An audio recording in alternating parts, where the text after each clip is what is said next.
Soyez bénis ce matin au nom de Jésus-Christ de Nazareth. Vous êtes les bienvenus à notre émission La Maison Fidèle. Le message que nous allons partager en ce jour s'intitule « Quand Dieu est avec vous ». Nous lisons dans le livre de la Genèse, chapitre 37. À partir du verset 5, nous lirons du verset 5 jusqu'au verset 10. Joseph eut un songe et il le raconta à ses frères qui le haïrent encore davantage. Il leur dit, écoutez donc ce songe que j'ai eu. Nous étions à lier des gerbes au milieu des champs. Et voici, ma gerbe se leva et se tint debout. Et vos gerbes l'entourèrent et se prosternèrent devant elle. Ses frères lui dirent, est-ce que tu régneras sur nous? Est-ce que tu nous gouverneras? Et ils le haïrent encore davantage à cause de ses songes et à cause de ses paroles. Verset 9. Il eut encore un autre songe. Et il le raconta à ses frères. Il dit, j'ai eu encore un songe. Et voici, le soleil, la lune et 11 étoiles se prosternaient devant moi. Il le raconta à son père et à ses frères.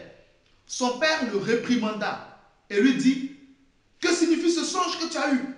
Faut-il que nous venions, moi, ta mère et tes frères, nous prosterner à terre devant toi? Nous nous arrêterons là. Nous prions. Père éternel, que ton nom seul soit béni au nom de Jésus-Christ de Nazareth. Bénis ta parole. Guéris tes malades. Ressuscite les morts. Délivre les possédés. Libère les captifs. Annonce une année de grâce.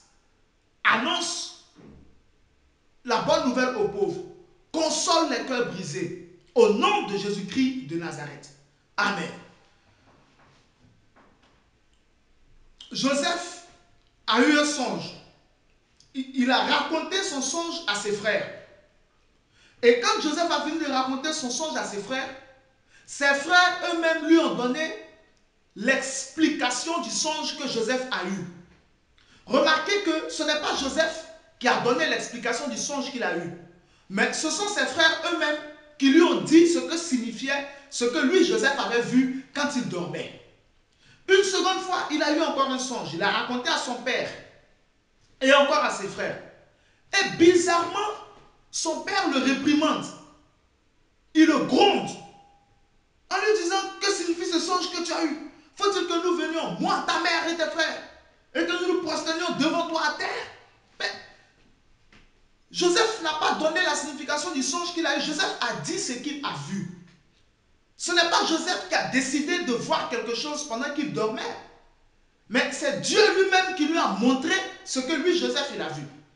Il est donc venu en parler. Et bizarrement, l'effet que ça produit dans le cœur de ses frères, c'est la haine. Et deuxièmement, ce sont ses frères eux-mêmes qui comprennent le songe que lui, Joseph, il a eu. Il explique aussi son autre songe à son père. Et c'est son père qui lui donne la signification du songe que lui, Joseph, il a eu. Et son père se fâche avec lui. Joseph n'est jamais allé dire à ses frères que voici, vous serez plus petits que moi, que voici, vous allez vous prosterner devant moi, que voici, Dieu m'a établi sur vous, que voici, je vous écraserai, je serai plus grand que vous, je vais vous vaincre, ma destinée est glorieuse, elle est plus forte que la vôtre, que je suis plus grand que vous, que ce que Dieu a décidé, c'est que vous soyez plus petits que moi, même si vous êtes mes grands frères. Mais voici, hier nuit je dormais, voici, le Seigneur m'a donné telle parole, voici, le Saint-Esprit m'a dit telle chose, voici la révélation que j'ai eue, c'est que vous qui êtes devant moi aujourd'hui, vous serez en bas de moi, je vous écraserai, Dieu m'établira sur vous. Joseph n'est jamais allé dire à son père, voici tu es mon père, selon la chair, mais l'Esprit m'a révélé que tu seras maintenant mon fils spirituel, tu es ma mère, selon la chair, mais l'Esprit m'a révélé que tu seras maintenant ma fille, que tu seras maintenant sous moi. Joseph n'est jamais allé dire à sa famille que lui, Joseph, il sera élevé et que eux, ils seront rabaissés. Non, Joseph ne l'a jamais dit. Joseph a vu quelque chose. Il s'est dit en lui que je vais partager avec mes frères ce que j'ai vu. Et il est allé partager avec ses frères ce qu'il a vu. Une première fois, il partage avec ses frères. Ses frères lui donnent la signification signification. Joseph a vu des gerbes dans son rêve, mais ses frères lui disent maintenant que chaque gerbe représente chacun de nous. Et toi, ta gerbe, c'est toi que ça représente. Donc tu veux dire que nous serons en dessous de toi. Il s'en va voir son père. Son père lui dit, c'est moi qui suis le soleil. La lune, c'est ta mère. Les 11 étoiles, ce sont tes frères. Et si ce se prosternait devant toi, c'est que tu veux dire que nous allons nous prosterner. Mais est-ce que Joseph a une fois sorti de sa bouche que lui, il serait plus grand que ses frères? Non. Est-ce que Joseph a une fois sorti de sa bouche que lui, il serait plus grand que son père? Non. Joseph ne l'a jamais dit. Ce sont eux-mêmes qui ont vu ce que Joseph lui-même n'a pas vu. Ce sont eux-mêmes qui ont compris ce que Joseph lui-même n'a pas compris. Quand Dieu est avec toi, c'est certainement ceux qui sont en face de toi qui comprennent mieux ce que toi-même tu vas devenir plus que toi-même ce que tu comprends. Ce n'est pas Joseph qui a décidé d'avoir des songes. Mais c'est Dieu qui lui a donné des songes. Quand Dieu est avec toi, c'est lui qui décide de ce que tu deviendras. C'est Dieu qui établit son programme pour la vie de chacun de nous. C'est Dieu qui établit la destinée de chacun de nous. Joseph est allé dormir. Comme tous ses frères sont allés dormir, chacun d'eux aurait pu avoir un songe. Mais ce ne sont pas eux qui ont eu le songe. C'est lui, Joseph, qui a eu le songe. C'est Dieu lui-même qui a choisi Joseph. Ce n'est pas Joseph qui s'est auto-désigné. Joseph n'a pas inventé, il n'a pas créé des songes pour impressionner sa famille. Joseph ne s'est pas mis à se tailler quelque chose, à se donner un nom, à se créer un monde. Joseph ne s'est pas mis à dire que je souhaiterais être plus grand que mes frères. Je souhaiterais être établi sur eux. Je souhaiterais que Judas, que Siméon, que Zabulon, que Lévi, que Issachar, que Asser, que Dan, je souhaiterais que tous mes grands frères se prosternent devant moi, que Ruben se prosterne devant moi. Et même si cela ne suffisait pas, je souhaiterais aussi que mon père Jacob se prosterne devant moi. Et que ma mère Léa, puisque ma mère Rachel est décédée et qui est là, Léa, se prosterne aussi devant moi. Je souhaiterais être plus grand qu'eux. Cela n'est jamais monté au cœur de Joseph. Mais c'est Dieu lui-même qui a établi un plan dans le ciel selon lequel ses frères seraient sous lui. Quand Dieu est avec toi, tu n'as pas besoin d'avoir des sentiments dans ton cœur, d'envie de détruire les autres, d'envie d'être plus grand que les autres. Dans le Nouveau Testament, Jésus a dit à ses disciples, lorsqu'il se posait la question de savoir parmi eux qui était le plus grand, il dit le plus grand parmi vous, c'est celui qui est le plus petit. Bien aimé, ça signifie que le plus grand au milieu de vous, c'est celui qui dans son cœur a le désir d'élever les autres. Celui qui n'a pas dans son cœur le désir d'être plus grand que les autres. Celui qui ne s'invente pas quelque chose que Dieu ne lui a pas donné. Celui qui ne crée pas quelque chose que Dieu ne lui a pas accordé. Nous le répétons, nous le répéterons fort au cours de ce message. Ce n'est pas Joseph qui a inventé les songes. Ce n'est pas Joseph qui a décidé de voir un rêve, que des gerbes se sont prosternés devant la sienne, que le soleil, la lune et 11 étoiles se sont prosternés devant lui. Non, mais c'est Dieu lui-même qui a décidé qu'il en devait être ainsi. Ce n'est pas lui. Ce n'est pas Daniel qui avait décidé en son temps d'être plus grand que ses autres amis. Ce n'est pas lui qui avait décidé d'être populaire par rapport aux autres. Ils étaient 4. Mais Daniel a été celui qui était la tête. Ce n'est pas lui qui avait décidé. Quand Dieu est avec toi, tu ne cherches pas à t'imposer. Quand Dieu est avec toi, tu ne cherches pas à inventer les choses, à créer les choses, afin que les autres soient impressionnés, afin que les autres te craignent, afin que les autres te suivent. Quand Dieu est avec toi, si Dieu est réellement avec toi, si c'est lui qui te marque, qui marche avec toi, c'est lui qui aura donc établi les choses pour toi. Ce n'est pas par la force que tu feras les choses, mais c'est par la destinée qui est dans ta vie que tu feras les choses. Quand Joseph a donné le songe, ses frères se sont fâchés. Quand Joseph a donné le songe à son père s'est fâché. Mais Dieu n'a pas arrêté de donner le songe. Dieu a donné le premier songe à Joseph. Ses frères l'ont mal pris, mais Dieu n'a pas arrêté de lui donner les songes.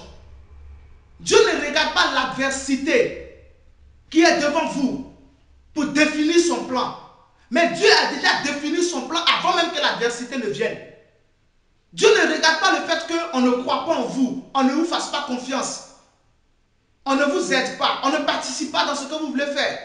Pour dire que lui va arrêter parce que les gens n'ont pas confiance en vous. Non! Dieu a déjà décidé de faire quelque quelque chose avec toi, mon frère. Il a déjà décidé de faire quelque chose avec toi, ma soeur. Le fait qu'en face de toi, il n'y a pas de soutien ne va jamais arrêter la main de Dieu. Dieu continuera de faire ce qu'il a prévu de faire. Oh my God. Dieu a continué de donner des songes à Joseph. En dépit du fait que le songe que Joseph a eu a produit dans le cœur de ses frères la haine, a produit dans le cœur de son père la colère.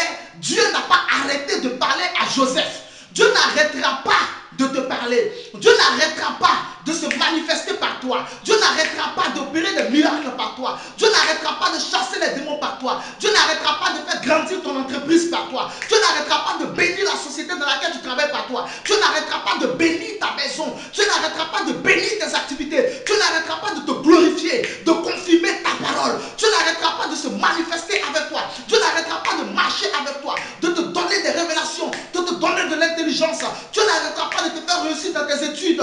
Il n'arrêtera pas cela sous prétexte que les gens disent que toi tu veux te prendre plus grand qu'eux. Si ce n'est pas toi qui est en train de t'imposer, que c'est Dieu lui-même qui est en train, par la prédestination qu'il a eue pour toi, en train de te mettre quelque part, il n'arrêtera jamais. Je vais vous dire une chose, l'adversité n'arrête jamais la main de Dieu. L'adversité n'arrête jamais la main de Dieu. Quand la main de Dieu est avec vous, ce qui vient devant vous pour vous empêcher d'avancer n'arrêtera pas la main de Dieu. Peut-être que la personne que l'adversité peut arrêter, c'est vous-même. Mais Dieu lui-même, il ne s'arrêtera jamais. Rien ne peut jamais arrêter Dieu. C'est pour cela aussi que rien ne peut jamais arrêter le plan de Dieu dans la vie de quelqu'un que Dieu a choisi.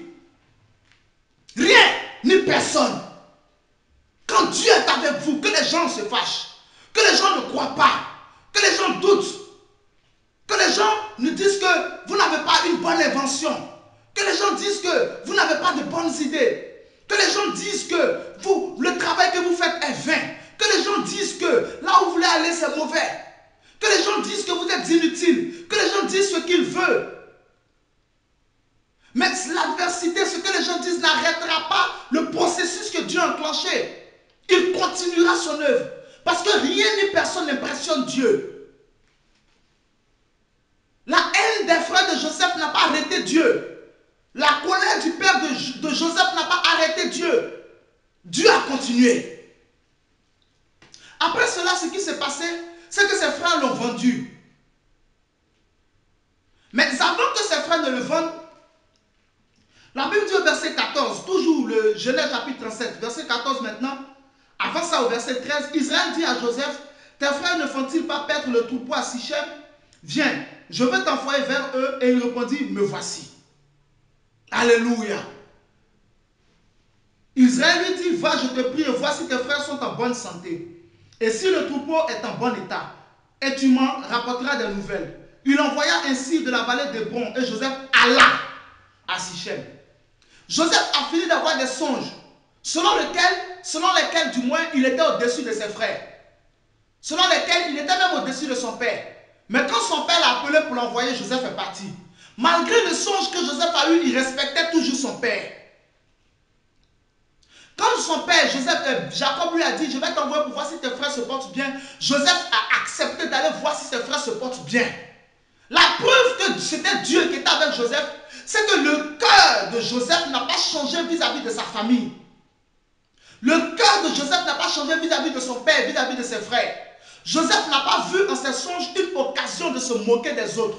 Joseph n'a pas vu en cette intention divine de les lever une occasion de rabaisser les autres, une occasion d'humilier les autres, une occasion de briser les autres, de détruire les autres, une occasion de commencer à changer d'attitude vis-à-vis de son père. Joseph n'a pas vu en ce plan divin de l'élever une occasion de mépriser ses frères, de se moquer de ses grands frères, de se moquer de son père, de se moquer de sa mère, de balancer tout ce que son père était en train de faire pour aller faire ce que lui voulait sous prétexte que Dieu avait décidé de l'élever. Quand Dieu est avec toi, le plan qu'il a prévu pour toi, qu'il te révèle, qu'il va faire pour toi, ne doit pas normalement t'emmener à mépriser les autres. Mais au contraire, quand Dieu est avec toi et qu'il te révèle son plan, qu'il te révèle son plan, qu'il